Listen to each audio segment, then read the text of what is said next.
Hello and नमस्ते friends. मैं मनोज कुमार यादव, एक फाइनेंशियल डॉक्टर। हमारे YouTube channel money manager Manoj पर आपका हार्दिक स्वागत है। फ्रेंड्स, आज इस वीडियो में हम बात करेंगे एलआईसी की न्यू जीवन शांति प्लान नंबर 858 के संबंध में।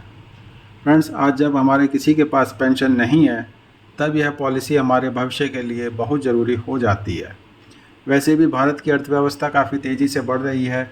विश्व के तमाम देशों में ब्याज की दर 0.1% से लेकर 2 या 3% तक हैं, और भारत में भी ब्याज की दरें लगातार घट रही हैं।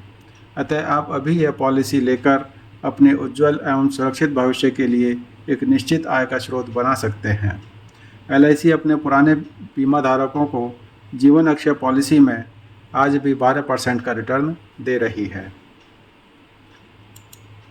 तो आइए अब हम बात करते हैं जीवन शांति प्लान की।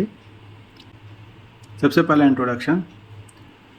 फ्रेंड, जीवन शांति प्लान एक single premium deferred annuity plan है। बेसिकली पेंशन प्लान दो तरह के होते हैं, एक इमीडिएट पेंशन प्लान और दूसरे deferred pension plan. Immediate pension plan वो होते हैं जहां बीमा पॉलिसी लेते ही बीमा धारक को पेंशन मिलनी शुरू हो जाती है, जबकि डेफर्ड पेंशन प्लान के अंतर्गत पॉलिसी लेते समय बीमा धारक द्वारा एक अवधि चुनी जाती है और फिर उस अवधि की समाप्ति के पश्चात ही उसको पेंशन मिलनी शुरू होती है। तो जीवन शांति प्लान एक इसी प्रकार का डेफर्ड एन्युटी प्लान है। जीवन शांति प्लान में बीमा धारक को उसके पूरे जीवन एक गारंटीड पेंशन मिलती है। इस पॉलिसी के अंतर्गत बीमा धारक को दो ऑप्शन मिलते हैं, एक सिंगल लाइफ और दूसरा जॉइंट लाइफ का है। और इनमें से जो भी ऑप्शन वो लेता है वो बीमा पॉलिसी लेते समय ही लिया जाता है और इसमें बाद में किसी प्रकार का कोई बदलाव नहीं किया जा सकता। अब जानते हैं एलिजिबिलिटी क्राइटेरिया। सबसे पहले मिनिमम परचेज प्राइस। जीवन शांति पॉलिसी में कम से कम 1.5 लाख रुपया जमा कराना ज़रूरी है और इसमें एन्युटी मंथली 1,000 रुपये, क्वार्टरली 3,000 रुपये, हाफ ईयरली 6,000 रुपये या एनुअल 12,000 रुपये होनी चाहिए। यदि इससे कम आपकी एन्युटी बनती है आपके एज के हिसाब से, तो ये मिनिमम परचेज प्राइस जो है कुछ बढ़ाया जा सकता है। इसी प्रकार इस पॉलिसी में यदि डिपेंडेंट कोई दिव्यांगजन है, तब यह मिनिमम परचेज प्राइस की राशि 1.5 लाख रुपये से घटाकर 50,000 रुपये कर दी जाती है। यानी कि दिव्यांगजन के लिए यह पॉलिसी 50,000 रुपये परचेज प्राइस पर भी ली जा सकती है। अब आते हैं मैक्सिमम परचेज प्राइस। तो उसकी कोई भी लिमिट नहीं है, यानी कि कोई व्यक्ति किसी भी सीमा तक इस पॉलिसी के अंतर्गत पैसा जमा करा के अपने लिए पेंशन का इंतजाम कर सकता है। मिनिमम एज एट एंट्री, तो इसमें प्राइमरी पॉलिसी होल्डर और सेकेंडरी पॉलिसी होल्डर दोनों के लिए 30 साल की उम्र पूरी होनी बहुत ज़रूरी है। Maximum age eight entry 79 year complete हो सकती है और मिनिमम वेस्टिंग एज 31 साल। तो वेस्टिंग एज से मतलब है कि जब उसको पेंशन मिलनी शुरू होगी, तो यानी कि जब उसको पेंशन मिलनी शुरू होगी उस समय उसकी एज 31 साल पूरी हो जानी चाहिए। मैक्सिमम वेस्टिंग एज 80 साल जो हो सकती है। मिनिमम डिफरमेंट पीरियड 1 साल और मैक्सिमम डिफरमेंट पीरियड 12 साल का हो सकता है, subject to maximum vesting as.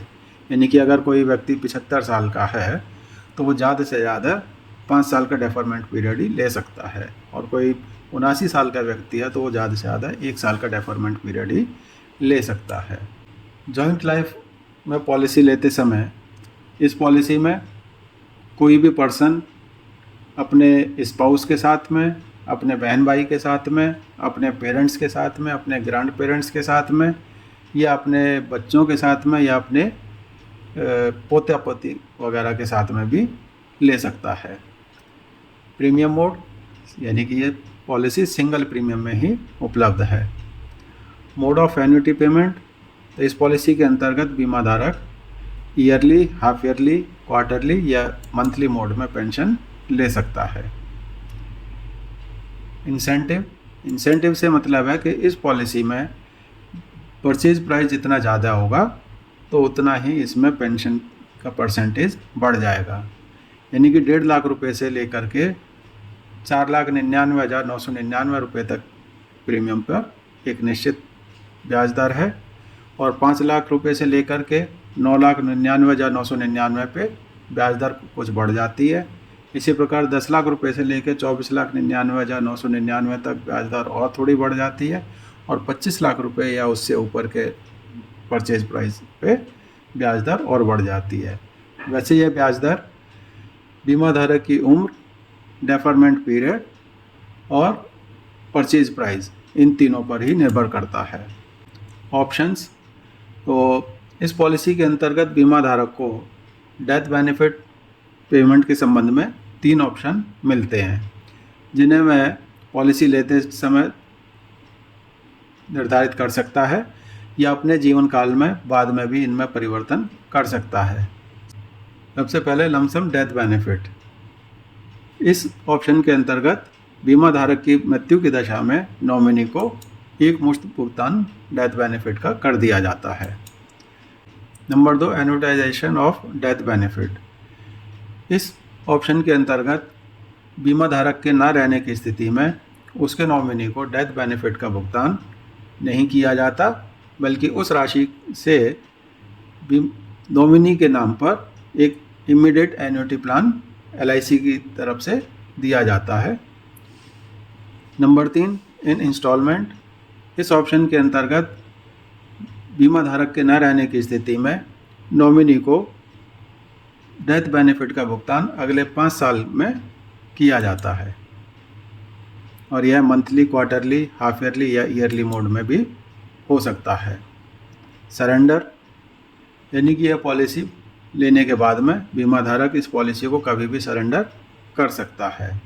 Loan, इस पॉलिसी के अंतर्गत पॉलिसी लेने के 3 महीने बाद बीमा धारक सरेंडर वैल्यू के 80% के बराबर लोन ले सकता है, लेकिन यहाँ ये देखा जाएगा कि लोन पर जो ब्याज बनेगा वो उसकी एनुअल एन्युटीज़ के 50% से ज़्यादा नहीं होना चाहिए।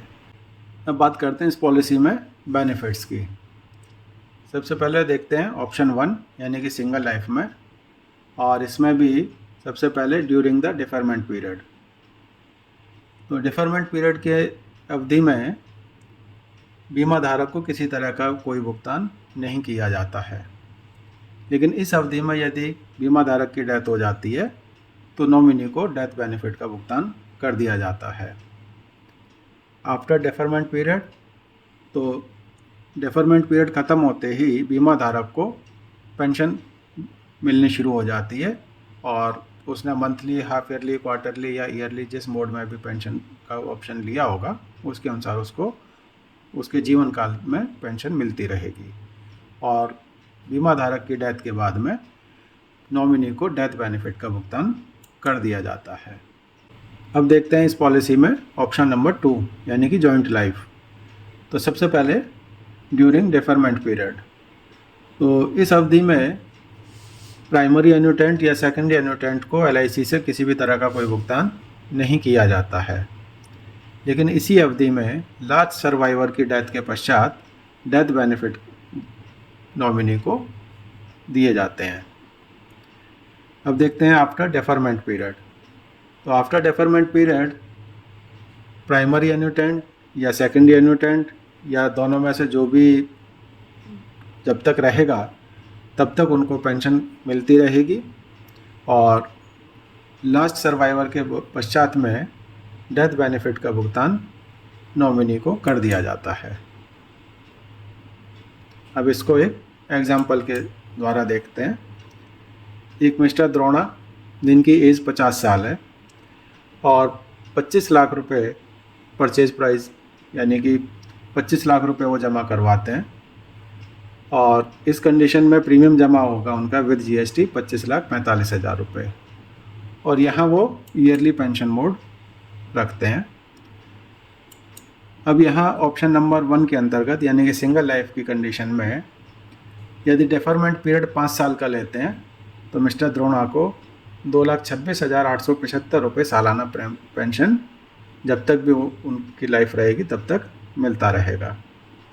इसी प्रकार यदि डेफरमेंट पीरियड 10 साल का लेते हैं तो 3,18,625 रुपये, और यदि डेफरमेंट पीरियड 12 साल का होता है तो 3,58,625 रुपये लाइफ लॉन्ग उनको मिलता रहेगा, और उनके बाद में नॉमिनी को डेथ बेनिफिट के भुगतान कर दिए जाएंगे।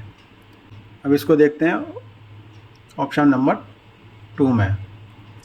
यहाँ जॉइंट लाइफ हो गया, तो मिस्टर द्रोणा और उनकी वाइफ के नाम पर यह पॉलिसी दी जा रही है, और यहाँ यह माना जा रहा है कि दोनों की ही एज 50 साल है। तो इस कंडीशन में भी आप देखेंगे यदि डेफरमेंट पीरियड 5 साल का होता तो 2,21,375 रुपये ईयरली उनको पेंशन मिलती रहेगी। 10 साल यदि डेफरमेंट पीरियड होता है तब 3,11,875, और 12 साल डेफरमेंट पीरियड की कंडीशन में 3,56,625 रुपये ईयरली उनको पेंशन मिलती रहेगी। और जब भी दोनों की ही डेथ हो जाएगी तो नॉमिनी को डेथ बेनिफिट का भुगतान ठीक उसी प्रकार किया जाएगा जैसे ऑप्शन नंबर 1 में किया जाता। अब इसको यहाँ एक डेथ बेनिफिट को भी समझ लेते हैं कि डेथ की कंडीशन में परचेज प्राइस प्लस डेथ की तारीख तक जितना भी उसमें ब्याज जुड़ चुका है वो ब्याज, और उसमें से डेथ की तारीख तक उनको जितनी भी एन्युटी दी गई है उस एन्युटी को घटा दिया जाएगा, या उनके परचेज प्राइस के 105%। इन दोनों में से जो भी राशि अधिक बनेगी उसका भुगतान डेथ बेनिफिट के रूप में नॉमिनी को किया जाएगा। तो यहाँ हम देखेंगे कि उनका परचेज प्राइस 25 लाख रुपए था, तो किसी भी कंडीशन में ये डेथ बेनिफिट 26,25,000 रुपये से नीचे नहीं होगा। अब ये डिपेंड करेगा कि मिस्टर द्रोणा ने पॉलिसी लेते समय ऑप्शन इसमें से कौन सा लिया था। यदि ऑप्शन 1 लिया तो डेथ बेनिफिट के रूप में नॉमिनी को लमसम पेमेंट हो जाएगा। यदि उन्होंने ऑप्शन 2 लिया है तो उस कंडीशन में नॉमिनी को इमीडिएट एन्युटी पॉलिसी LIC की तरफ से दे दी जाएगी, और यदि ऑप्शन 3 लिया है तो डेथ बेनिफिट का भुगतान अगले 5 साल में ईयरली, हाफ ईयरली, क्वार्टरली या मंथली मोड पर नॉमिनी को कर दिया जाएगा। फ्रेंड्स, LIC की जीवन शांति एक बहुत ही शानदार पॉलिसी है। इसे लेने के लिए अभी अपने LIC एजेंट या इस वीडियो को भेजने वाले एजेंट को फ़ोन करके यह पॉलिसी ले लीजिएगा। फ्रेंड्स, यदि आपको हमारा यह वीडियो पसंद आया हो तो इसको लाइक, सब्सक्राइब और शेयर करना ना भूलें, और साथ में बेल आइकॉन भी ज़रूर दबाएं जिससे कि हमारे आने वाले हर वीडियो की जानकारी आपको समय से मिलती रहे। धन्यवाद।